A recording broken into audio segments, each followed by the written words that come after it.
paaten koto jangde alkulal ye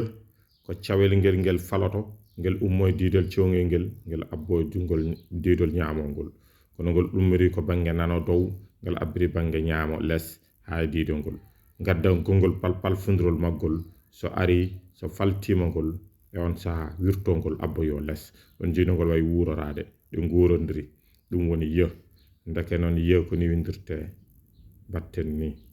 abbo hay didel lesngol kanyum ne ko gal alkul lesel gabbe tongal les den no mbaden ye badden dume a wana ya mbaden ye ngabbitet dum e wana ye mbaden ye ngabbitinen dum e o wana yo mbaden ye ngabbitinten dum e u wana yu mbaden ye badden hene i wana yi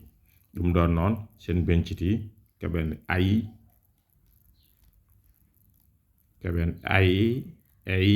taw ko e mbadduden dum so tawi ko o mbadduden dum keben oyi so tawi ganada hoore maada ko u mbadduden dum keben uyi ko non so tawi ko i mbadduden dum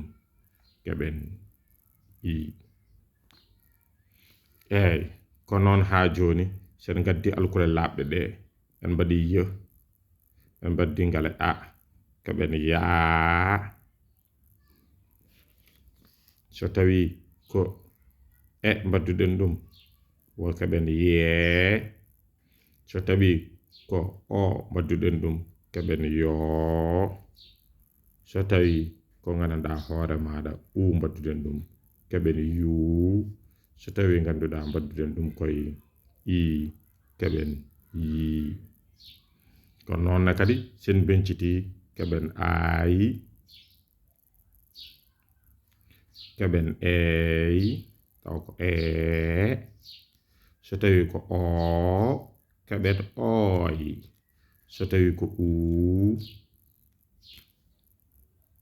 keben uy